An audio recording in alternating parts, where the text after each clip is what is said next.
اب شروع ہوتی ہیں ہماری جائز غیبتوں کی اقسام. یہ تو حرام غیبتوں کی اقسام آپ نے سنی, تو زندگی کا تقریباً ہر پہلو ہی ایسا آ جاتا ہے. تھیم مین یہی بنائیے کہ کسی کی شخصیت کے متعلق زیادہ بات چیت نہ کریں. جائز غیبتوں کی اقسام. جائز غیبتوں کی اقسام میں جو سب سے پہلی قسم ہے وہ ہے غیر مومن کی غیبت کرنا. غیر مومن کی. بعض علماء یہ فرماتے ہیں کہ بہت سے غیر مومنین ایسے ہیں کہ جو مستضعف ہیں. مستضعف کسی کو کہتے ہیں؟ یعنی بالکل سیدھے سادے بھولے بھالے, وہ کسی تعصب میں نہیں ہے, کسی فرقہ پرستی میں نہیں ہے, کسی کی دشمنی میں نہیں ہے, بس ان تک حق بات نہیں پہنچی, حق بات ان کو کہیں سے پتہ چل جائے تو اس کے اوپر صحیح طور پر بھی, صحیح عقیدے پر بھی یہ لوگ آ جائیں گے. یعنی ایسے غیر مومن, خاص طور پر آیت اللہ ناصر مکارم شیرازی نے یہ فتویٰ دیا ہے کہ احتیاط مستحب یہ ہے کہ مستضعف کی غیبت بھی نہ کریں. یعنی ایسے بیچارے افراد سیدھے سادے بھولے بھالے غیر شیعہ غیر مومن, ان کی غیبت بھی نہ کریں. لیکن اصلاً ویسے اگر یہ دیکھا جائے جو حکم بھی ہے کہ آیت اللہ سیستانی سے بھی پوچھا گیا کہ کیا ہم غیر شیعہ کی یا غیر مومن کی غیبت کر سکتے ہیں, تو ان کے فتوے میں بھی اس کی اجازت ہے, لیکن جواب میں بہرحال یہی آیا کہ مومن کی غیبت کرنی جائز نہیں. یعنی غیر مومن کی غیبت کر سکتے ہیں, مومن کی غیبت جائز نہیں. آقا خوئی سے بھی یہ بات پوچھی گئی کہ کیا ہم غیر مومن کی غیبت کر سکتے ہیں, اور کہا کہ آپ نے منہاج الصالحین میں جو مومن کا لفظ آیا ہے یہ کیا عام معنوں میں آیا ہے یا خاص معنوں میں آیا ہے, کہ اہل عصمت کی ولایت کے جو قائل ہوں ان کے معنوں میں آیا ہے کہ ان سے وہ مراد ہیں کہ جو 14 معصومین کی عصمت کے قائل ہیں وہ صرف وہ مومن ہیں یا عام مسلمان بھی. تو آقا خوئی نے جواب یہی دیا کہ غیر مومن کی غیبت کی اجازت ہے, اور مومن سے مراد یہاں خاص معنوں میں استعمال ہوا ہے. باقاعدہ صراط النجات جو آقا خوئی کی استفتاء کی کتاب ہے اس کے اندر بھی یہ مسئلہ. اور یہ بھی مسئلہ پوچھا گیا کہ غیر مومن کی غیبت کرنا یا اس کی کوئی برائی کرنا اور ان نیسیسری برائی کرنا, غیر ضروری طور پر اس کی ضرورت نہیں بھی ہے تب بھی ہم برائی کر رہے ہیں کسی غیر مومن کی, تو آقا خوئی نے کہا کہ لا باس بہما فی حد انفسہم, بذات خود تو حرج نہیں ہے اس کے اندر, لیکن ولکن لا تسبوا الذین یدعون من دون اللہ فیسبوا اللہ عدوا بغیر علم. یہ سورہ انعام کی آیت نمبر 108 آیت اللہ خوئی نے اپنے استفتاء میں لکھی. اور دیکھیے فتویٰ تو ظاہر ہے کسی ایک کا ہی میں پڑھوں گا, لیکن اور علماء کا بھی یہی نظریہ. بذات خود حرج نہیں, لیکن قرآن کی آیت جو سورہ انعام کی 108ویں آیت ہے وہ آیت اللہ خوئی نے اپنے استفتاء کے اندر لکھی ہے کہ وہ افراد جو کہ خدا کے علاوہ کسی اور معبود کی پرستش کرتے ہیں, اگر تم ان کے معبودوں کو گالیاں دو گے تو یہ پلٹ کر تمہارے سچے خدا کو گالیاں دینے لگیں. تو اس وجہ سے ہمیں نہیں چاہیے کہ جو مخالف بھی ہیں یا اس انداز سے ان کا اس انداز سے ذکر کریں کہ دوسرا بھی آپ کے سچے اماموں کو, آپ کے سچے رسول کو, آپ کے سچے خدا کو جو برا بھلا کہنا شروع ہو جائے. یہ طریقہ کار علمی طور پر بحث ہو وہ الگ بات ہوتی, لیکن بہت سارے افراد کا ہم دیکھتے ہیں طریقہ کار کہ وہ اس انداز سے بات کر رہے ہوتے ہیں کہ دوسرا اپنی توہین اور تذلیل اپنے مذہبی رہنماؤں کی اس کے اندر اس انداز سے ذکر ہو رہا ہوتا ہے ان کا. دیکھیے ہم انداز کی بات کر رہے ہیں, ورنہ علمی پیرائی کے اندر تو ساری چیزیں جو بھی حقائق ہیں وہ بیان کی جا سکتی ہیں. اور باقاعدہ مصباح الفقہا میں آیت اللہ خوئی نے جو دوسری جلد ہے اس کے اندر کہا کہ مومن سے مراد نص کے اندر یہ چیز آئی نہیں. واضح طور پر جو قرآن کی آیت اور حدیث ہوتی ہے اس سے بات پتہ چلتی ہے, یعنی نص جسے کہا جاتا ہے وہ حدیث بھی ہو سکتی ہے قرآن کی آیت بھی, کہ مومن سے مراد وہ ہے جو اللہ پر ایمان لائے, رسول پر ایمان لائے, قیامت پر ایمان لائے, ائمہ اثنا عشر پر ایمان لائے, جس میں پہلے امام علی بن ابی طالب علیہ السلام ہے, آخری امام اللہم صلی علی محمد وآل محمد, آخری امام زمانہ علیہ السلام ہے جو اللہم صلی علی محمد وآل محمد. اور جو ان میں سے کسی ایک کا بھی انکار کر دے اس کی غیبت کی اجازت مل جاتی. تو بہرحال یہاں اس سے مراد یعنی تمام غیر مومنین مراد ہیں, ان کی غیبت کی اجازت ہے, لیکن بہرحال اگر زبان ان کی عادی بن رہی ہے, ان کی غیبت کرنے جا رہے ہیں لیکن مومن کی غیبت کی بھی عادی ہو رہی ہے, تو پھر تو آپ کو اس سے اجتناب کرنا چاہیے. اور آیت اللہ خامنئی سے بھی رہبر معظم سے جب بھی سوال پوچھا گیا کہ ائمہ جو غیر مومن ہیں یہ غیر حسن اشعری ہیں, کیا ان کی غیبت کی اجازت ہے, تو انہوں نے جواب ان کا بھی یہی ہے کہ غیبت کی اجازت ہے، یعنی جو سوال کے اندر چھپا ہوا مفہوم ہے، انہوں نے کہا کہ غیبت سے اجتناب کرنا چاہیے، غیبت سے اجتناب کرنا چاہیے، یعنی اصلاً تو اجازت ہے لیکن کیوں اپنی زبان کو اس لحاظ سے خراب کرتے ہیں. تو بہرحال وہ احکام بدعت و ضلالت کے اندر چلے جاتے ہیں کہ جو بہرحال اہل بیت کے دامن سے جو وابستہ نہیں ہوتا تو وہ غرق ہو جاتا ہے، تباہ برباد ہو جاتا ہے، تو اس لحاظ سے بہت سے اس سے چیزیں چھین لی جاتی ہیں. جی جی ہاں، نہیں دونوں کافر کو تو ہم نے الگ سے ڈسکس کر دیا تھا پہلے ہی. اس کی تو جب غیر مومن کی غیبت کی اجازت مل رہی تو غیر مومن میں تو کافر بھی آ گیا، اس کی غیبت کی تو مطلقاً نہیں اجازت. تو یہاں پر بھی جو بات آئی سارے علماء کا آپ نے دیکھ لیا تقریباً یہ نظریہ یہی ہے کہ غیر مومن کی غیبت کی جا سکتی ہے، یعنی جو قوانین بیان ہو رہے ہیں تو یہ سب چیزیں تو بیان ہوں گی اس میں. اچھا ابھی بس وقفے سے پہلے بس 2 منٹ کی اس موضوع پہ گفتگو ہو جائے، پھر ہم جائز غیبتوں کی اگلی اقسام بھی ذکر کریں گے. شکایت ظالم با حاکم بالا. اچھا یعنی کسی نے اگر کسی پہ ظلم کر دیا ہو، ظاہر ہے ہمیں پولیس میں جا کے رپورٹ لکھوانی بتانا پڑے گا نا اس نے ظلم کیا ہے، تو غیبت ہو جائے گی. اس کہا کہ ہاں جس سے حق مل سکتا ہے اس کے پاس جائیے، اس کی جا کر غیبت بیان کر سکتے ہیں، کیونکہ قرآن کی آیت بھی ہے کہ لا يحب اللہ الجہر بالسوء من القول الا من ظلم. یعنی پروردگار کسی کی برائی سننا پروردگار کو پسند نہیں ہے سوائے اس کے کہ جس پر ظلم ہوا ہو. یعنی جو بیچارہ مظلوم ہے وہ چاہے تو ظالم کی غیبت جو ہے وہ کر سکتا، اس کو اس بات کی اجازت مل جاتی. اچھا اب ظالم کی غیبت کیا ہم ہر ایک سے کر سکتے ہیں، یا یہ کہ نہیں جس سے ہم مدد مانگنے جا رہے ہیں فقط اس سے اجازت ہے؟ بہت سے افراد ایسے ہوتے ہیں نا جو ہمیں مدد نہیں لینی لیکن ہم ایسی شکوے شکایت کے لیے ذکر کر رہے ہیں. تو آیت اللہ سیستانی کے فتوے میں اگر ظالم سے کے مقابلے میں مدد لینے جا رہے ہیں اس سے تو اجازت ہے، لیکن بس صرف شکوہ شکایت کرنا یا دل کے اپنے پھپولے پھوڑنا اس سے مراد ہے. اس کے سامنے ذرا ہم ریلیز ہو جائیں، ذرا ہم دل کی اپنی کیفیت بتا کے ذرا ہلکے پھلکے ہو جائیں، کسی کے سامنے اس کی برائی کر رہے ہیں کہ فلاں نے مجھ پر یہ ظلم کر دیا مثلا اس مومن نے. تو آقا سیستانی فرماتے ہیں احتیاط واجب یہ ہے کہ اگر مدد لینا مقصد نہیں، صرف دل کے اپنے اس طرح کی پھپولے پھوڑنا مقصد ہے بالفرض، تو پھر اس بات کی اجازت نہیں احتیاط واجب کی بنا پر. البتہ آغا خوئی جو تھے وہ اس بات کے قائل تھے کہ جو مظلوم ہے وہ ظالم کی چاہے تو غیبت عام لوگوں کے سامنے کر سکتا ہے، البتہ احتیاط مستحب یہ کہ فقط اس آدمی کے سامنے کرے کہ جس سے جو اس کو اس کا حق دلوا سکتا ہو. لیکن آغا سیستانی کہتے ہیں احتیاط واجب کی بنا پر ایسے کسی فرد سے بھی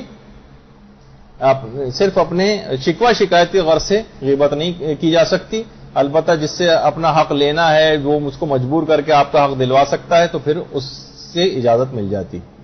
اچھا پھر بعض اوقات یہ بھی ہوتا ہے کہ ٹھیک ہے وہ تو مظلوم کو اختیار تھا، ہم مثلا اس مظلوم کے دوست ہیں، تو کیا ہم اچھا دیکھیے ظلم سے مراد فوراً عالمی طاقتوں اس پہ نہ چلی جائیے فی الحال، وہاں تو مطلقاً اجازت ہے. جو اتنے بڑے بڑے ظالم ہیں ان کی ہم بات نہیں کر رہے، ابھی ہم مومن ظالمین کی بات کر رہے ہیں.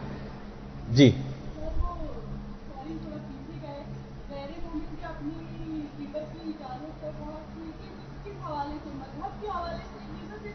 آپ نے سنا تو مومن کی تعریف بیان کی گئی کہ جو پروردگار کی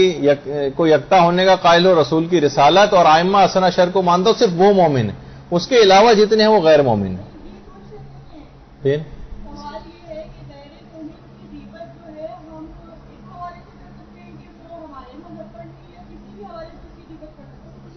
ہاں کسی بھی یعنی برائی جو اس کے اندر عیب پائے جاتے ہیں، مثلا جو غیبت آپ کو اجازت نہیں تھی نا کسی کے جسم کی غیبت کرنے کی، کسی کی شخصیت کے جو نقائص ہیں، کسی کا گناہ بتانے کی، اس کے گناہ بتائے جا سکتے ہیں جو غیر مومن، وہاں پر یہ مسئلہ نہیں. اچھا پھر اس کے بعد یہ پوچھا گیا کہ بھائی وہ جو مظلوم ہے وہ ہمارا دوست ہے، چلیں مظلوم کو تو اجازت تھی اسے خود غیبت کرنے کی، لیکن مظلوم کے دوست کو بھی اجازت ہے کہ دوسروں کو بتاتے پھر بھائی میرے فلاں دوست کے اوپر اس نے، یا آپ کی فلاں سہیلی جو ہے اس کی ساس اس پہ بہت ظلم کرتی ہیں اور آپ ہر ایک کو بتاتی پھر رہی ہیں. تو جواب ہے کہ نہیں، دوست کو اس بات کی اجازت نہیں، یہ فقط اس کو اجازت ہے اس پر ظلم ہوا، اور سب رشتہ داروں کو مثلا سسرال کی جو بہت سی اس قسم کی باتیں ہیں وہ لڑکی جو آ کے اپنی ماں کو بتائے اور اپنے بھائیوں کو بتائے اور فلاں کو بتائے، سوائے اس کے کہ کوئی بہت اہم چیز میں اس کی وہاں زندگی کو خطرہ ہے، بہت سی ایسی چیز ہو رہی ہے کہ وہ نہیں بتائے گی تو اس کو خطرہ اور بڑھ جائے گا، تو وہ بھی جائز غیبتوں کی اقسام میں آگے چل کر آنے والی ہے چیز. لیکن ویسے ہی جو صرف آگے ذکر کر رہے ہیں کہ وہ صرف برائی بیان کر رہی ہے، نہ مدد لینا نہ کچھ ہے، پھر اجازت نہیں ہے اس بات کی. تو آپ نے دیکھا کہ عام گھریلو زندگی میں بھی سب چیزیں ممکن ہیں، ہو جاتی ہیں اس طرح سے. اب اس کے بعد ہم یہاں سے گفتگو اپنی شروع کریں گے 5 منٹ کے وقفے کے بعد، غیبت بغرض حصول شرم. تو انشاءاللہ اس پہ ہماری گفتگو آگے بڑھے گی. وصلی اللہ علی محمد وآلہ الطیبین الطاہرین.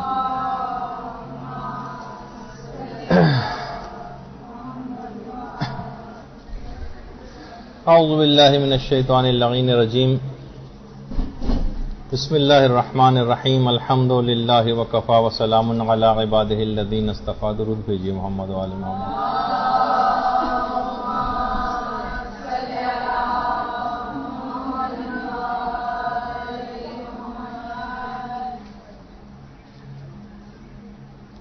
کچھ علماء نے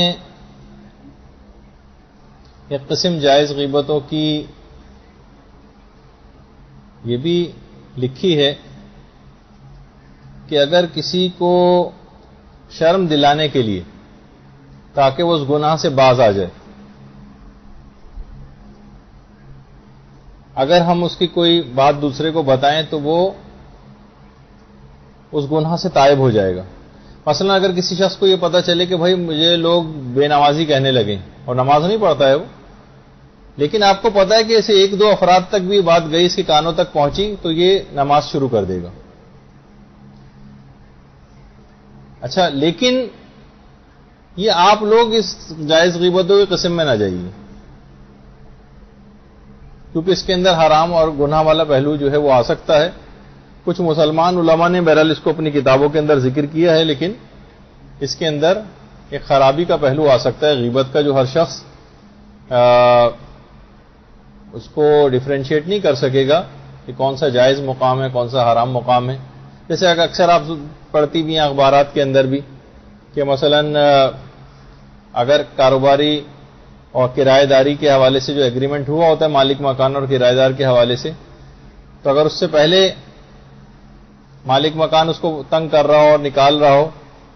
ایک شخص نے یہ کیا کہ مالک مکان کو شرم دلانے کے لیے اپنے گھر کا سارا سامان نکال کے باہر گھر کے دروازے کو اور اپنے خاندان کے ساتھ بیٹھ گیا. باہر آتا جاتا شخص پوچھا، ارے خیریت، یہاں کیسے باہر سامان رکھ کے بیٹھے ہو؟ کہا کہ کیا کروں، میرا مالک مکان مجھے نکال رہا ہے، مجھ پہ یہ ظلم کر رہا ہے وہ ظلم کر رہا ہے. یہاں تک کہ لوگوں نے آتے جاتے مالک مکان کو کافی جب لعنت ملامت کی تو مالک مکان خود اس کا ہاتھ پکڑ کے اندر لے گیا، بھائی میں معاشرے میں بدنام ہوا جا رہا ہوں. تو بعض اوقات اس طرح کی بھی صورتحال ہوتی ہے، وہ غیبت بغرض حصول شرم. یا ایک طریقہ کار یہ کہ غیبت بغرض اصلاح عیوب. مثلا اگر کوئی شخص رشوت لے رہا ہے، تو اگر ہم اب خیر پاکستانی ماحول اور معاشرے میں تو یہ چیز سمجھ سے بالاتر ہو جاتی ہے کہ رشوت کی شکایت جس شخص سے جا کر کریں گے وہ خود رشوت لینے والا ہوتا ہے. لیکن کسی کے عیبوں کی اصلاح کے لیے اس کی شکایت کسی شخص سے جا کر کرنا، جیسے خود آقا سستانی سے بھی بات کہی گئی، اگرچہ لوگ اس کے اندر زیادہ تر بدگمانیوں کا شکار ہوتے ہیں کہ آپ کا مسئلہ اگر کوئی وکیل اور کسی ایسے امور کا ارتکاب اس سے ہو رہا ہو جو شرعاً ناجائز ہوں، یا آپ کی مالیات کے اندر جو ہے کچھ ایسے چیزیں وہ کر رہا ہو، کچھ ایسی دھوکہ دہی مثلاً، تو کیا آپ کو اس کی اطلاع دینی ضروری ہے یا خاموش بیٹھے رہیں؟ تو ان کا وہاں سے یہ جواب آیا کہ نہیں، اگر ایسا کوئی چیز موجود ہے تو آپ ہمیں واضح طور پر بتائیں. یعنی عیبوں کی اصلاح کے لیے. مثلا بعض اوقات یہ ہوتا ہے جیسے دینی مدرسہ ہے، اب یہاں مختلف لوگ پڑھانے کے لیے آ رہے ہیں، بچوں کا مدرسہ ہے، اس میں مثلا خواتین ٹیچرز پڑھا رہی ہیں. اب انتظامیہ کے لوگ بیٹھ کے میٹنگ کر رہے ہیں کہ بھئی کون شخص صحیح پڑھا رہا ہے، کون غلط پڑھا رہا ہے، بات کہیں غلط کنوے نہ ہو جائے، کون صحیح مسئلے بتا رہا ہے، کون غلط بتا رہا ہے. اگر یہ آپس میں بیٹھ کے ڈسکس کر رہے ہو تو عیبوں کی اصلاح اس میں مقصد پیش نظر ہوتی. اس میں یہ نہیں ہوتا کہ کسی کو ٹارگٹ بنا کے اس کی توہین و تذلیل کرنا مقصد ہو. تو اس صورت میں پھر اس طرح کی باتوں کی اجازت جو ہے وہ مل جاتی ہے. وہ تو اپنے پیغمبر اسلام کی حیات ظاہری میں بھی اللہم صلی علی محمد و علی محمد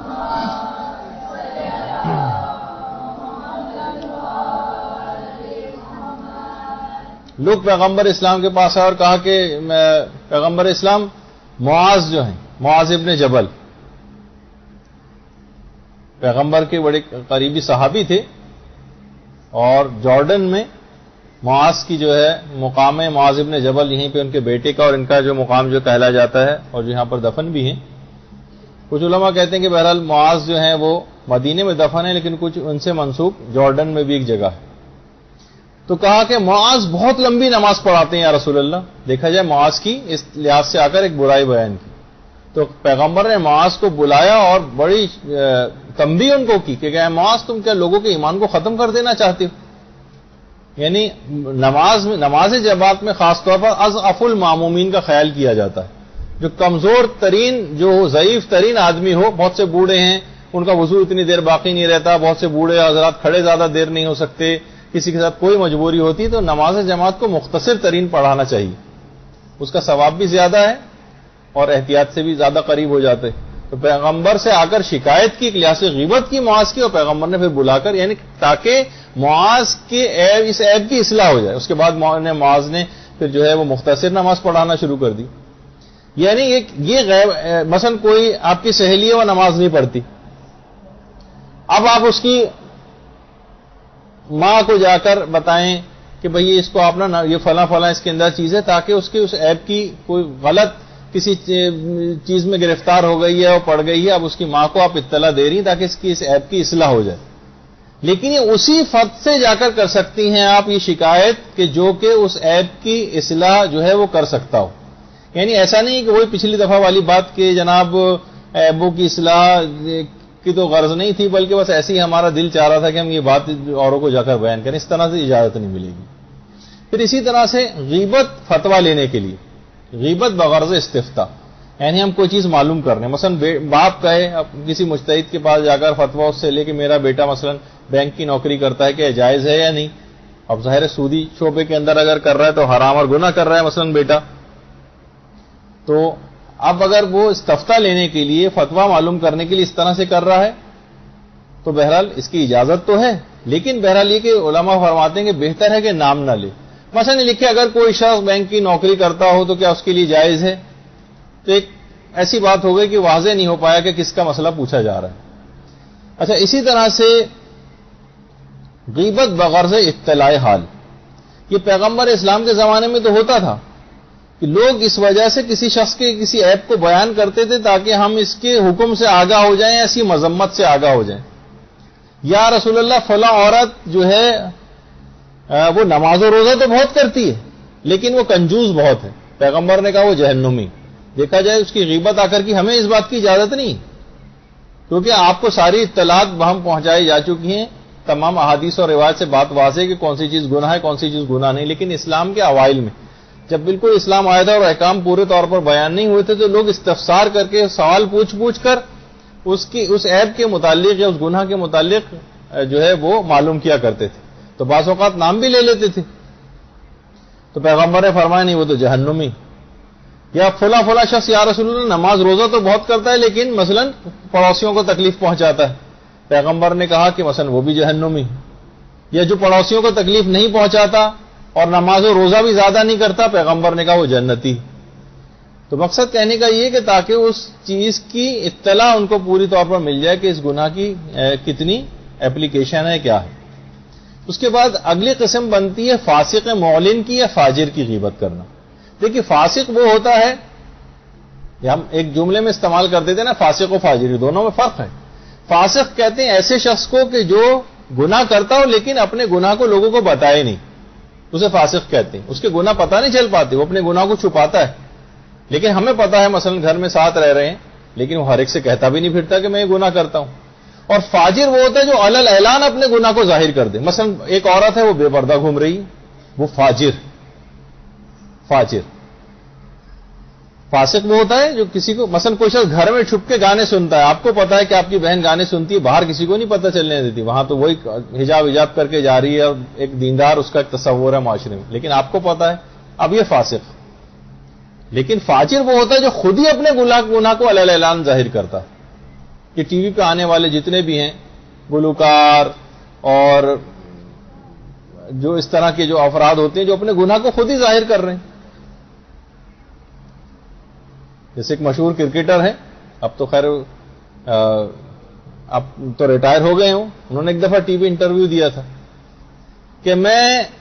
کرکٹر ہونے کے ساتھ ساتھ ایک مذہبی انسان بھی ہوں, جب بھی موقع ملتا ہے ضرور نماز پڑھتا ہوں. تو بہرحال کچھ اس قسم کے افراد بھی ہوتے ہیں جو خود ہی مثلا اس بات کی طرح سے کہتے ہیں. تو فاجر وہ ہوتا ہے جو اپنے گناہ کو علل اعلان ظاہر کر دیتا. تو بے پردہ عورت اپنے گناہ کو علل اعلان ظاہر کرتی, یا بعض حالات میں مثلا جو داڑھی مونڈ کے جو شخص پھر رہا ہے, سوائے اس میں کہ ابھی اس کا فتویٰ بھی آگے چل کر آئے گا, وہ بھی زیادہ تر حالات میں بلکہ فاجر کی کیٹیگری میں آتا ہے, اور اس کے اس گناہ کے متعلق جو وہ لوگوں کے سامنے ظاہر کرتا ہے اس کی غیبت کرنے کی اجازت ہے.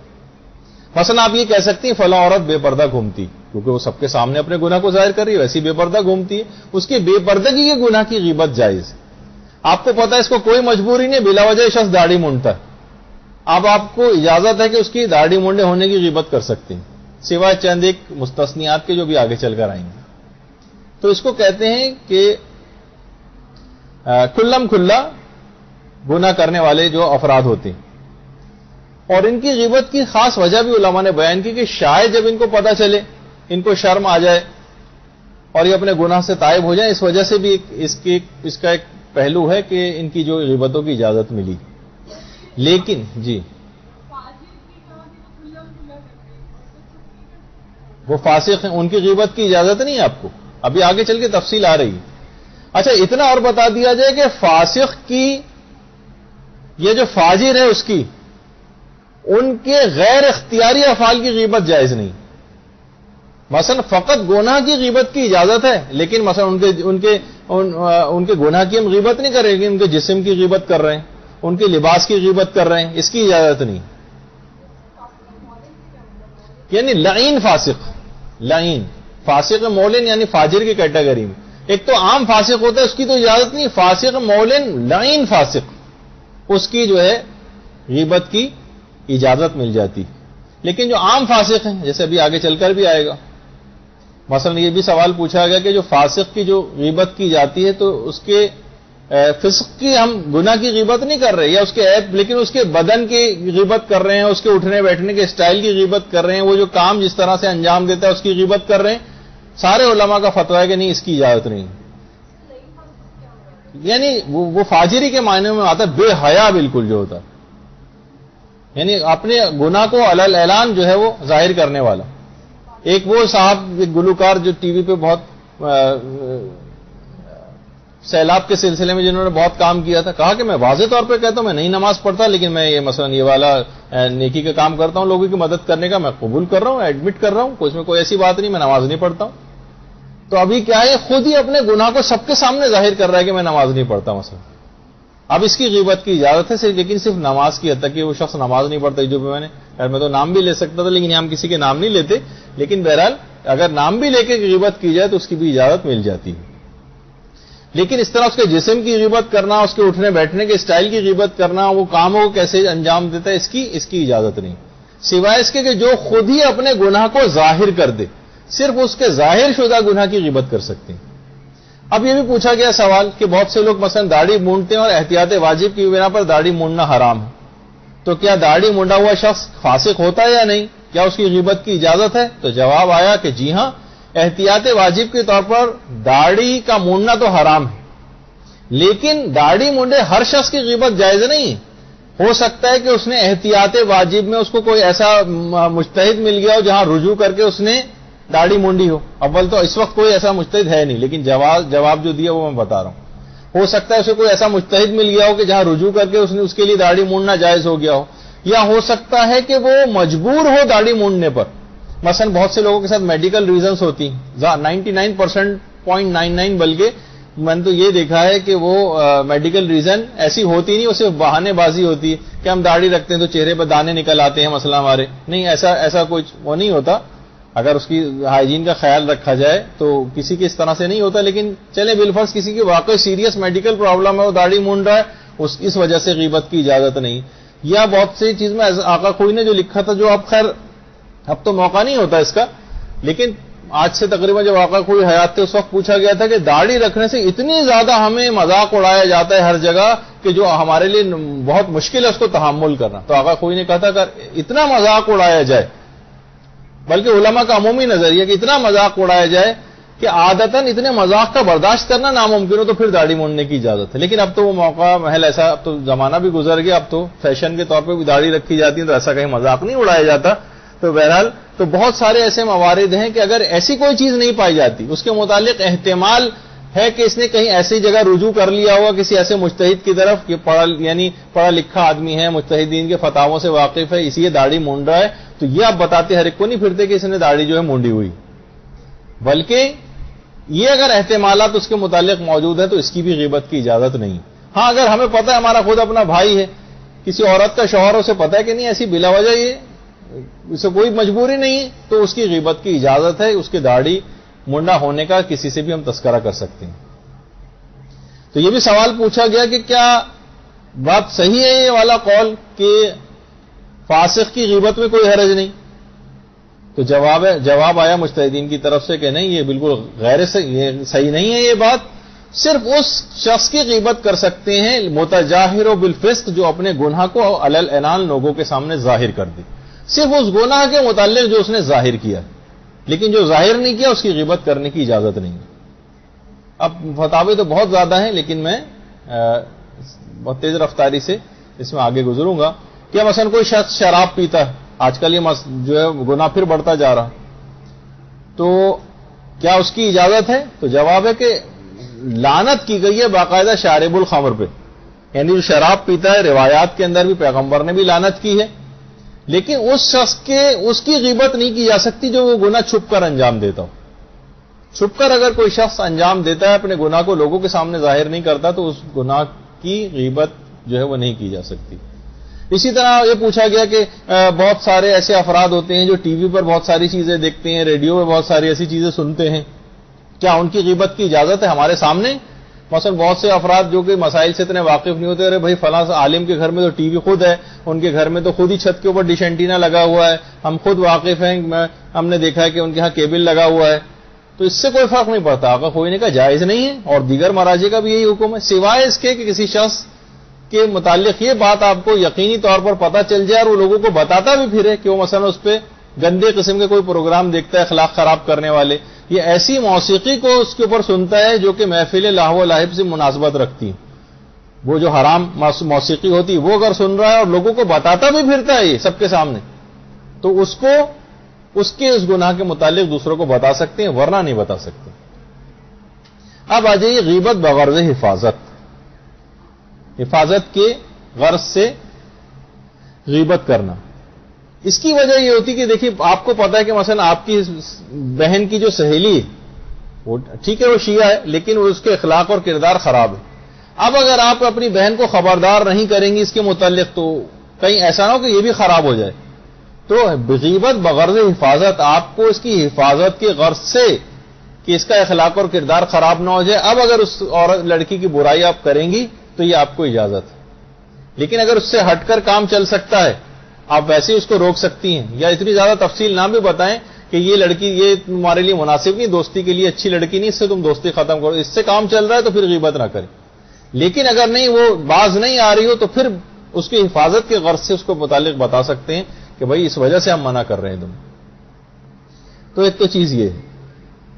یا مثلا آپ کو پتا ہے کہ آپ کا بیٹا، آپ کا بھائی، آپ کا شوہر کسی ایسے شخص کے ساتھ اٹھنا بیٹھنا شروع ہو گیا ہے جو چاہے وہ مذہبی اعتبار سے کیوں نہ ہو، کہ آپ کو معلوم ہے کہ آپ کے باپ، بھائی، بیٹا یا شوہر کا عقیدہ خراب ہو جائے گا اس کی وجہ سے، اور جس شخص کے ساتھ یا اس عالم نما شخص کے ساتھ جو یہ بیٹھ رہا ہے یہ لوگوں کے عقیدے خراب کر رہا ہے، یہ لوگوں کو مثلا غلو اور شرک کی طرف لے جا رہا ہے، یہ لوگوں کے عجیب و غریب نظریات بنا رہا ہے، اور یہ ان کے ساتھ جا کر بیٹھنا شروع ہو گیا، اب اس کی غیبت کر سکتے ہیں کہ یہ شخص جو ہے یہ اس طرح سے، ورنہ آپ کے رشتہ دار کو خراب کر دے گا. چاہے وہ شخص شکل سے کتنا ہی محب اہل بیت کیوں نہ نظر آ رہا ہو، لیکن آپ کو پتا ہے کہ اس کا نظریہ خراب ہے اور یہ غلط طرف لے جائے گا، اس کو نقصان پہنچے گا ورنہ اس بچے کو یا بھائی کو، تو آپ کو اس کو حفاظت کے لیے اس طرح سے کرنے کی آپ کو اجازت ہے. تو اچھا، اس کے بعد نئی چیز ایک اور چیز لکھ لیجئے، وہ اگرچہ سلائیڈ میں نہیں آ پائی، وہ ہے اسلامی عدالت میں گواہی کے وقت. یعنی آپ کے سامنے کوئی گناہ ہوا اور آپ اس کی گواہ ہیں، اب عدالت، حکومت اسلامی کی جو عدالت ہے وہ آپ کو طلب کرتی کہ آپ کے سامنے گناہ ہوا اس کی تفصیل بتائیے، تاکہ اس کو سزا دی جا سکے. اب آپ سے سوچے نہیں یہ تو غیبت ہو جائے گی اس کی, تو میں تو نہیں بتاؤں اس میں, نہیں. اب اسلامی عدالت میں جب گواہی کے لیے طلب کیا جائے تو اس وقت پھر یہ والا حکم ختم ہو جاتا ہے. اور وہاں جیسے کہ آپ نے جھوٹ کی گفتگو میں سنا تھا, نہیں اس پردے کی گفتگو میں سنا تھا کہ وہاں پر پردہ اتار کے بھی دیکھ, وہاں پردے کے کچھ احکامات ساقط ہو رہے تھے اسلامی عدالت میں گواہی کے وقت. تو اسی طرح سے یہاں پر بھی اسلامی عدالت میں گواہی کے وقت غیبت والا مسئلہ نہیں آئے گا. پھر اس کے بعد بے حیا کی غیبت, اگرچہ وہ فاسق مولن الگ تھا فاجر, لیکن الگ سے بھی علماء نے اس کو لکھا ہے بے حیا کی غیبت. روایتوں میں بھی ہے کہ من القیہ جلباب الحیاء فلا غیبت له, جو خود ہی اپنے حیا کے پردے کو چاک کر دے اس کی پھر غیبت کی جا سکتی. من ہتک سترہ ہتک اللہ سترہ, جو خود ہی اپنا پردہ باقی نہیں رکھے تو خدا بھی اس کا پردہ باقی نہیں رکھے گا. تو اگر کوئی شخص اتنا ہی بے حیا ہے, جیسے کچھ روایتوں میں شاید چوتھے امام سے منسوب کی گئی ہے اس روایت کو, اللہم صلی علی محمد.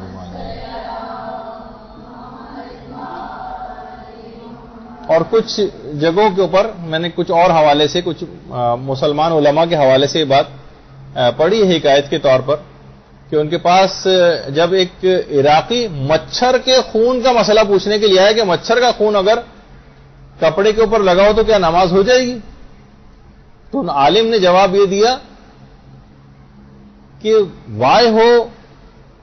تم بے حیا لوگوں پر کہ نواسہ رسول کا خون بہا کر مچھر کے خون کا مسئلہ پوچھنے کے لیے آئے ہو. یعنی بعض اوقات اس طرح کی ایسے بے حیا صورت حال بھی ہو جاتی. یا بے حیا بہت ساری ٹی وی پہ آنے والی وہ ماڈلز اور اداکارائیں اور گلوکارائیں بے حیائی کے ساتھ جو سب کچھ کر رہی ہیں, وہ آپ آپس میں ذکر کر سکتی ہیں, اگرچہ وہ بیکار ہے ذکر کرنا, لیکن بہرحال مذمت میں تو ذکر کی جا سکتی ہے کہ دیکھیں یہ فسق و فجور کتنا زیادہ پھیلتا چلا جا رہا ہے. یہ خاتون دیکھی کہ شیعہ بھی ہیں, نام کے ساتھ ان کی سب کچھ لگا ہوا, اس کے باوجود اس طرح کی حرکتیں ٹی وی پہ آ کر رہی ہیں, تو اس میں آپ کو اجازت ہے. پھر اس کے بعد اگلی قسم بنتی ہے کسی مجہول شخص کی غیبت کرنا, یعنی نام لیے بغیر, نام نہیں لیا آپ نے کسی کا. مثلا آپ یہ کہیں کہ کل میں فلاں جگہ سے گزر رہی تھی تو میں نے ایک مومن کو دیکھا کہ جو مثلا یہ کر رہا تھا, یعنی آپ نے کسی شخص کا بھی نام نہیں لیا اور غیبت کی ہے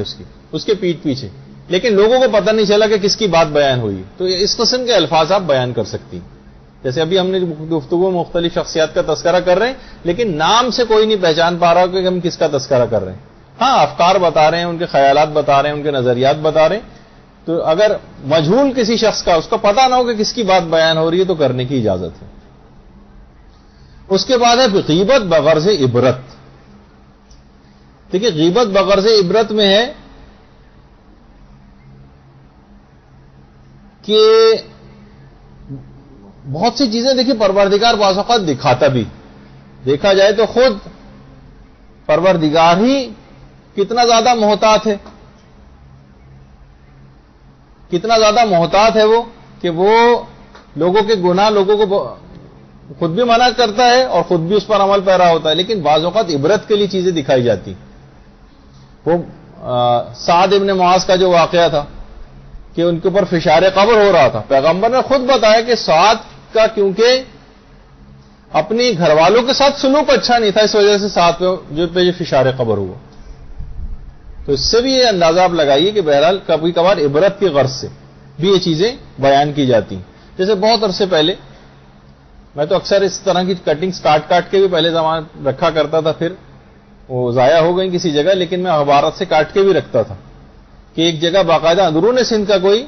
علاقہ تھا جہاں ایک شخص کا جب انتقال ہوا تو قبر جب کھودی گئی, قبر کھودنے کے بعد اندر سے سانپ ہی سانپ نکل رہے. اچھا وہ قبر بند کی گئی, دوسری جگہ قبرستان میں قبر کھودی, وہاں سے بھی سانپ نکل رہے. تیسری جگہ کھودی, وہاں سے بھی سانپ, یہاں تک کہ جب وہاں کے علاقے کو علماء سے رجوع کیا گیا, انہوں نے کہا یہ خدا کا کوئی عذاب ہے, اس نے کوئی ایسا گناہ کیا تھا کہ یہ ہو رہا ہے کہ اب اسی میں ہی مصلحت اسی میں کہ اسی طرح سے دفن کر دو اسی قبر میں اس کو. یا انڈیا کے کسی پہلے اخبار میں واقعہ چھپا تھا, وہ بھی میں نے کاٹ کے رکھا تھا. عبرت کے لیے بہت سی چیزیں ہوتی ہیں جو اسی وقت کی اسی وقت آتی ہیں, بعد میں تو قصہ کہانی معلوم ہوتی کہ لڑکی کا جب انتقال ہوا اس کے بعد قبر میں اس کو دفن کرنے کے لیے بھائی اترا, تو بھائی کی جیب میں بہت سی چیزیں ہوتی ہیں, اکثر جھک کے جب قبر میں اتار ہوتے ہیں جیب سے کچھ نہ کچھ چیزیں گر جاتی ہیں. بھائی کا پاسپورٹ گر گیا, اس نے سوچا کہ ابھی اٹھاتا ہوں, یاد نہیں رہا, ادھر ادھر ہو گیا وہ, قبر بند ہو گئی، اسے یاد آیا کہ پاسپورٹ تو میرا وہاں ہے، علماء سے رجوع کیا گیا کہ بہت مجبوری ہے، ضروری ہے، مجھے جانا ہے، پاسپورٹ کا بڑا مسئلہ ہے. تو نبش قبر کو کھودنا خود اس کے بڑے فقہی مسئلے ہیں، اتنی آسانی سے قبر تو نہیں کھودی جاتی، لیکن بہرحال اس کو کہیں سے فتویٰ مل گیا کہ قبر میں کھود سکتا ہوں. اگلے دن جب وہ گئے اور قبر کو کھودا تو دیکھا کہ وہ لڑکی اٹھ کر بیٹھی ہوئی ہے اور اس کے بال اس کے پاؤں سے بندھے ہوئے اور انتہائی شدید تکلیف اور اذیت کے عالم میں. اخبارات کے اندر بھی آیا تھا، آج سے تقریباً 15-20 سال پرانا جو اخبار تھا اس میں انڈیا کے کسی جگہ کا تذکرہ آیا تھا. تو ماں سے جب پوچھا گیا تو ماں نے کہا کہ 2-3 باتیں اس کے اندر ایسی تھیں، 2-3 باتیں. ایک تو یہ کہ مجھ سے بے انتہا بدزبانی اور بدسلوکی کیا کرتی تھی، اور دوسرا جب بھی میں پردے کا حکم دیتی تھی ہمیشہ پردے کا مذاق اڑاتی تھی. اس کے بال کھینچ کر اس کے پاؤں سے بندھے ہوئے تھے، جس طرح سے وہ آدمی کو اٹھ کر بیٹھا ہوا ہوتا ہے اس طرح سے اس پہ عذاب. تو دیکھا جائے اس کی غیبت ہوئی ہے، اس کی گناہ لوگوں کے سامنے ظاہر ہوئے ہیں، اس کا وہ عذاب لیکن عبرت کے لیے. تو بہت سارے روایتوں کے اندر ہم بہت سی چیزیں جب بیان کر رہے ہوتے ہیں دیکھا جائے تو اس راوی کا نام بھی آ رہا ہوتا ہے، تو اس کی غیبت ہو رہی، لیکن عبرت کے لیے تاکہ لوگ اس سے عبرت حاصل کریں، اس گناہ کو انجام نہ دیں، اس طرح اس وجہ سے بیان کرنے کی اجازت.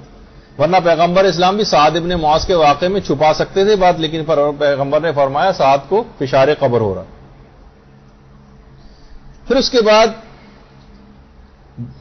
تو بہرحال اس طرح سے مختلف عذاب قبر لوگوں کے اوپر واضح ہو جاتے ہیں. 12واں یا 13واں مقام جو بنے گا وہ ہے علم رجال میں غیبت کرنا راویوں کی.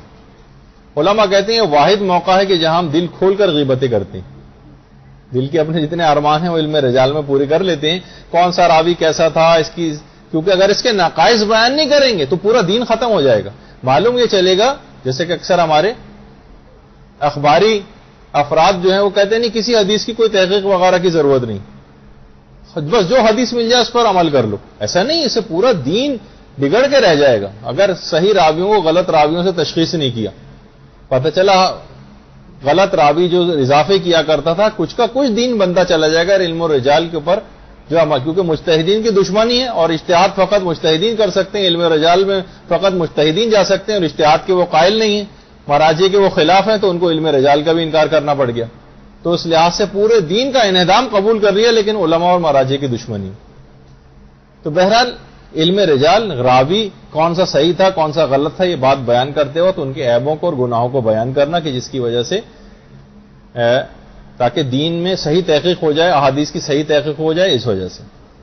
اس کی اجازت علم رجال میں.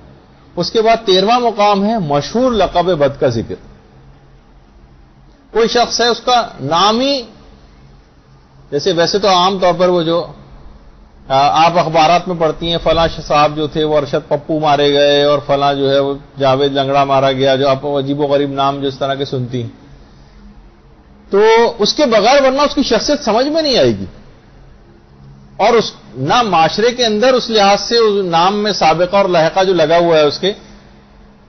نہ وہ شخص مائنڈ کرے گا اس کو، نہ معاشرے کے اندر اس کو توہین سمجھا جائے گا. تو ٹھیک ہے پھر وہاں ذکر کیا، جیسے بہت سی روایتوں میں بھی ہے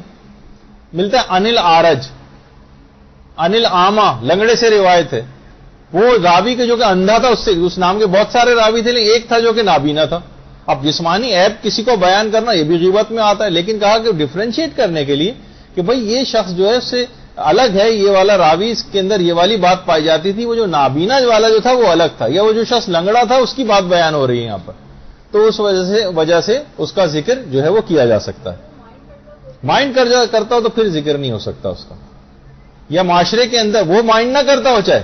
جیسے ابھی آگے چل کر ہم ایک فقہی مسئلہ بیان کریں گے کہ اگر کوئی شخص اپنی غیبت کی خود ہی اجازت دے دے، بھائی میں آپ کو اجازت دے رہا ہوں، میرے متعلق آپ کہہ سکتی ہیں جو، تو کیا پھر آپ کو اجازت مل جاتی ہے غیبت کی؟ ابھی اس کا مسئلہ بھی آگے چل کے آنے والا. تو وہ اگر اجازت دے بھی رہا ہو کہ میرا مذاق اڑا لو تو بہرحال اس کی اجازت نہیں ہے. اس کے بعد 14واں یا 15واں مقام ہے طبیب اور معالج کے سامنے. طبیب اور معالج. اچھا، طبیب اور معالج میں ہمیں پتا ہے کہ اگر ہم نہیں بتائیں گے، مثلا ہمارا جو رشتہ دار جس کے ساتھ ہم ڈاکٹر کو دکھانے جا رہے ہیں وہ ڈاکٹر سے بھی اپنی بہت سی چیزیں چھپا رہا ہے، اور ہمیں پتا ہے کہ اگر ہم نے یہ بات نہیں بتائی تو ڈاکٹر اس کا صحیح علاج نہیں کر سکے گا،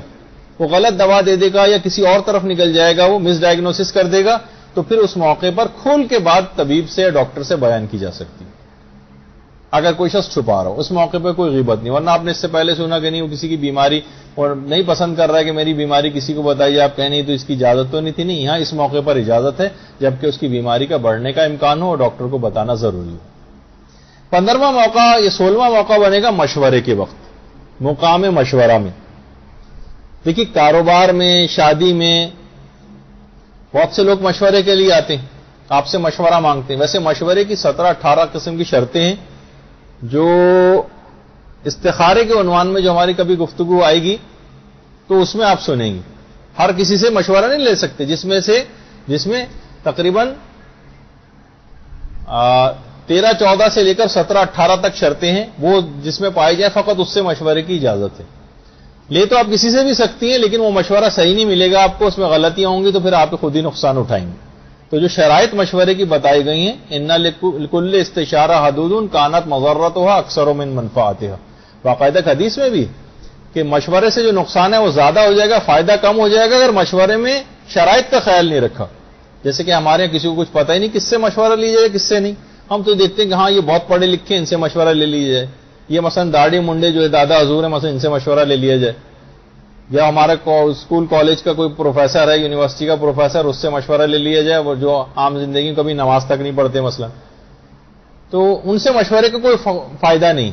بلکہ ہو سکتا ہے غلطی مشورہ ملے۔ تو بہت ساری چیزیں ایسی ہیں کہ مشورے کے وقت غیبت کا مسئلہ جو ہے، اچھا، اور جہاں علماء نے غیبت کے جائز ہونے کے فتاوے بیان کیے ہیں اس میں نصح المستشیر، یعنی مقام مشورہ میں جس کو مشورہ دیا جاتا ہے اس کو اجازت ہے کہ آپ اس مقام پر غیبت کر سکتے ہیں۔ تو سوال یہ پوچھا گیا بہت سے علماء سے، اور جو سبھی کا تقریباً نظریہ بن جاتا ہے، کچھ چھوٹا موٹا مختلف علماء کا اختلاف ہو سکتا ہے، کہ جب مشورہ اگر کوئی آپ سے مانگے، دیکھیے اگر کوئی مشورہ مانگ نہیں رہے آپ سے تو پھر تو آپ کو غیبت کی اجازت نہیں، لیکن اگر کوئی مشورہ آپ سے مانگے، طلب کرے مجھے مشورہ دیجیے، تو پھر اس موقع پر غیبت آپ کے لیے جائز ہو جاتی ہے، واجب ہو جاتی ہے۔ تو علماء فرماتے ہیں غیبت جائز ہو جاتی ہے، واجب تو نہیں ہوتی، یعنی واجب نہیں ہے کہ آپ غیبت کریں، البتہ جائز ہو جاتی ہے آپ کے لیے۔ اچھا، واجب کب ہوتی ہے؟ کہ جب آپ کو پتا ہے کہ اگر میں نے اس کو صاف صاف بات نہیں بتائی، مثلا آیا کوئی شخص کہ میں فلاں سے نا کاروبار کر رہا ہوں، اب آپ کو پتا ہے کہ بھائی وہ یہ کاروبار جس سے کرنے جا رہا ہے وہ نمبر پکا فراڈیا ہے۔ کوئی آدمی ذکر کر رہا ہے کہ جناب میں اپنی بیٹی کی شادی فلاں لڑکے سے کرنا چاہ رہا ہوں، آپ کو پتا ہے کہ اخلاق اور کردار اور عقائد کا کتنا خراب ہے وہ۔ اب اگر آپ اس موقع پر خاموش رہ گئیں تو اور آپ نے صاف صاف بات نہیں بتائی تو لڑکی کی زندگی تباہ برباد ہو جائے گی، وہ آدمی تباہ برباد ہو جائے گا جس سے وہ کاروبار کرنے جا رہا ہے۔ اب اس موقع پر غیبت کرنی واجب اس عنوان سے ہو جاتی ہے کہ دوسرے مومن کو نقصان سے بچانا واجب۔ کوئی مومن گڑھے میں گر رہا ہے تو اس کو گڑھے میں گرنے سے آپ کو بچانا واجب ہو جاتا ہے، ورنہ وہ بہت بڑے نقصان میں گرفتار ہو جائے گا۔ تو ایسے موقع پر ویسے تو علماء کا فتویٰ ہے کہ غیبت مقام مشورہ میں جائز ہوتی ہے، واجب نہیں ہوتی۔ واجب اس وقت ہوتی ہے جبکہ آپ کے غیبت نہ کرنے سے اس کو بہت بڑے نقصان میں وہ پڑ رہا ہو، اس موقع پر واجب ہو جاتی ہے، لیکن واجب اس عنوان سے ہوتی ہے کہ اس کو نقصان سے بچانے کے حوالے سے، غیبت کے عنوان سے نہیں۔ ہاں، پھر وہ تو مشورہ نہ بھی مانگا، وہ تو کوئی نقصان سے بچانا، چاہے وہ کچھ بھی نہ، وہ سیدھا سیدھا جا رہا ہے، مشورہ بھی نہیں مانگا، ہمیں پتا ہے آگے جا کے گڑھے میں گر جائے گا، اندھیرا ہے اس کو نظر نہیں آئے گا، بچائیے اس کو جا کر، وہ تو چاہے مشورہ مانگے یا نہ مانگے۔ اچھا، اب جیسے آیت اللہ دست غیب نے بھی لکھا ہے کہ بہت سے شادی بیاہ کے جو معاملات ہوتے ہیں، مثلا آپ اس میں چاہیں تو اس کو صحیح مشورہ بھی دے دیں اور غیبت کا گناہ بھی نہ آئے۔ انہوں نے کہا کہ احتیاطی بات انہوں نے بتائی آیت اللہ دست غیب شیرازی نے۔ مثلا کوئی آپ سے پوچھنے کے لیے آیا کہ بھائی لڑکی کا ہم فلاں جگہ پہ رشتہ کر رہے ہیں یا لڑکے کا فلاں جگہ پہ رشتہ کر رہے ہیں، آپ کا کیا مشورہ ہے؟ اچھا، آپ اس سے، آپ کو پتا ہے کہ جس جگہ رشتہ ہونے جا رہا ہے وہاں یہ بہت بڑے بڑے عیب خرابیاں اور برائیاں، یہ نہیں اس کے اندر کہ اس نے ایک دفعہ آپ کو کبھی کچھ کہہ دیا تھا تو وہ بہت ہی دنیا کا ذلیل ترین آدمی وہ شخص ہو گیا، تو اب وہ سارا گویا اسلام ہماری ذات میں سمٹ گیا تھا، اس نے ہمارے خلاف کوئی بات کہہ دی تو اب اس کی کہیں شادی نہیں ہونی چاہیے، یہ والا مسئلہ نہیں۔ واقعی کوئی ایسا سیریس بات ہے کہ جو آپ اگر نہیں بتائیں گی تو نقصان ہوگا، تو آقا وہ کہتے ہیں کہ اس میں اپنے آپ کو غیبت کے گناہ سے بھی اگر بچانا ہو تو آپ اس طرح کا جملہ استعمال کر سکتی ہیں کہ وہ آپ نے پوچھا کہ کیا میں یہاں شادی کر دوں اپنی بیٹی کی، آپ یہ کہیں کہ میں اس رشتے کو مناسب نہیں سمجھتی. اچھا آغا دستغیب شیرازی فرماتے ہیں اگر وہ یہ کہے کہ نہیں اس کی تفصیل بتائی کیوں مناسب نہیں سمجھتی، تو آپ یہ کہتے ہیں یہ بتانے سے میں معذور ہوں. اس سے کیا ہو گیا کہ آپ نے اس کو مشورہ بھی دے دیا اور غیبت بھی نہیں کی. ہاں اگر اب ظاہر ہے کہ معاشرہ جس اعتبار سے ہے کہ اس کو تو بس کسی کو پتہ چل جائے کہ آپ ذرا سا بھی آگے پیچھے ہو رہی ہیں اور آپ کوئی چیز چھپا رہی ہیں تو پورا قوم آپ کے پیچھے لگ جائے گی کہ اب ہر صورت میں آپ سے اگلوا کے دم لے گی کہ کیا بات ہے. وہ ایک الگ بات ہے، وہ تو علاقائی معاملات ہیں، لیکن بہرحال ایک اچھی بات انہوں نے بتائی. آپ یہ کہتے ہیں میں اس رشتے کو مناسب نہیں سمجھتی، اور وہ زیادہ زور دے کر پوچھے تو آپ کہتے ہیں کہ بتانے سے میں معذور ہوں کہ میں مناسب کیوں نہیں سمجھتی، بس میں نے اپنا مشورہ دے دیا. تو اس سے آپ غیبت کے گناہ سے بھی بچ گئے اور یہ کہ آپ نے اس کو صحیح مشورہ بھی دے دیا. یہ ایک چیز ہو گئی. اچھا اس کے بعد اگلی قسم بنتی ہے 16ویں یا 17ویں کہ جب مخاطب کو بھی حقیقت پتا ہو اور آپ کو بھی حقیقت پتا ہو. جیسے اب اس سے پہلے بھی ذکر ہوا تھا، مخاطب کو بھی حقیقت پتا ہے اور آپ کو بھی حقیقت پتا ہے. مثلا ایک گناہ آپ کے دونوں کے سامنے ہوا، اب آپ دونوں سہیلیاں آپس میں بیٹھ کر ایک دوسرے سے ڈسکس کر رہی ہیں اس کے متعلق، تو یہ غیبت تو نہیں ہے کیونکہ آپ نے کوئی چھپا ہوا عیب نہیں بیان کیا، وہ چیز اس نے آپ کے سامنے کی ہے. اب آپ دونوں بعد میں آپس میں ڈسکس کر رہی ہیں. علماء یہ فرماتے ہیں کہ جب آپ کو بھی حقیقت پتا ہے اس کو بھی حقیقت پتا ہے، دونوں کسی عیب کا تذکرہ کر رہے ہیں جو آپ کے سامنے ہوا تھا، تو غیبت کے عنوان سے تو یہ کام حرام نہیں ہوگا. البتہ اگر اس طرح سے تذکرہ کر رہے ہیں کہ اس مومن یا مومنہ کی توہین ہو رہی ہے تو توہین کیونکہ ایک الگ گناہ ہے اس وجہ سے یہ کام حرام ہو جائے گا. ہاں اگر توہین نہیں ہو رہی، بس ایسے ہی ذکر ہو گیا کرے یاد ہے تم کو اس دن، یہ اس دن کا واقعہ ہے جب وہ واقعہ پیش آیا تھا ہمارے ساتھ، اب توہین والی کوئی بات نہیں، آپ نے صرف اس کو کوئی بات یاد دلائی کیونکہ وہ گناہ آپ کے سامنے ہوا تھا یا وہ مس ہیپننگ آپ کے سامنے ہوئی تھی. تو دونوں کو اگر حقیقت پتا ہے تو اس موقع پر اس کو بیان کرنے کی اجازت ہے. ہاں اب یہاں پہ بھی علماء سے سوال پوچھا گیا کہ ٹھیک ہے ہم دونوں کو پتا تو ہم ڈسکس بھی کر رہے ہیں، لیکن کچھ بعض اوقات یہ ہوتا ہے ایک ہی واقعہ ایک آدمی کو زیادہ تفصیل سے پتا ہوتا ہے، دوسرے آدمی کو اتنا نہیں پتا ہوتا. تو اب اگر وہ دونوں اس طرح سے اس واقعے کا ذکر کریں کہ کوئی نئی اطلاع مخاطب کو مل رہی ہو اسی واقعے کی جو اس کے آنکھوں کے سامنے چاہے ہوا تھا، تو اتنا زیادہ حصہ جو بیان کیا گیا وہ غیبت میں چلا جائے گا. دیکھیے بڑی باریک باریک چیزیں ہیں، لیکن کیا کریں پوری دنیا کو کہا جاتا ہے کہ اصل میں پل صراط، بہت سی چیز یہ بیان کی گئی کہ دنیا ہی اصل میں پل صراط. تو بڑا مشکل ہے کہ آخری زمانے میں ایمان کو بچانا، آگ کو ہاتھ پہ لینا آسان ہے لیکن ایمان کو بچانا مشکل ہے، جو ہمارے چوتھے امام کی حدیث. اللہم صلی اللہ علیہ وسلم.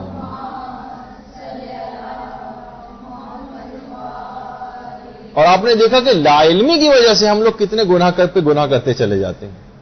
پھر بعد میں پوچھتے ہیں کہ جب کبھی مصیبت آتی ہے تم کہتے ہیں نہ جانے کون سا ایسا گناہ کیا تھا جس سے مصیبت نازل ہو گئی. ارے بھائی یہ آپ دیکھیں تو کہ اپنی زندگی میں صرف غیبت ہی کے حوالے سے جتنی اقسام بیان ہو رہی ہیں کتنی دفعہ ہم دن میں کہتے ہیں، اور وہ والا گناہ کبیرہ اس پہ عذاب جہنم کا وعدہ ہے. تو روزانہ باقاعدہ اگر آپ گناہ کبیرہ کی اپنے خود احتسابی کریں، لسٹ مرتب کریں اور مسائل سے واقفیت کے بعد، تو آپ کہیں گے ارے یہ تو سینکڑوں گناہ کبیرہ میں روزانہ ان کی بنیاد پہ انجام دے رہی ہیں. ابھی غیبت کی بات سن رہی ہیں، اس سے پہلے جھوٹ کی باتیں آپ نے سنی تھی، اسی میں کتنی چیزیں بیان ہو رہی تھی. پھر اور زبان کی اور آفتیں 13-14 آفتیں، آج تو ہم دوسری آفاتی کا تذکرہ کر رہے ہیں. تو بہرحال اس کا دماغ میں رکھنا چاہیے اور اس کی تفصیل سے حاصل کرنا چاہیے تاکہ دین پر صحیح طور پر عمل کیا جائے. ورنہ یہی ہوگا کہ جہاں مخالفت ہو رہی ہے پھر مصیبتیں نازل ہوں گی تو ہم حیرانگی سے بیٹھے سوچتے رہیں گے کہ نہ جانے کون سا ایسا گناہ کیا تھا. بھائی یہ گناہوں سے بھرپور زندگی گزر رہی ہے.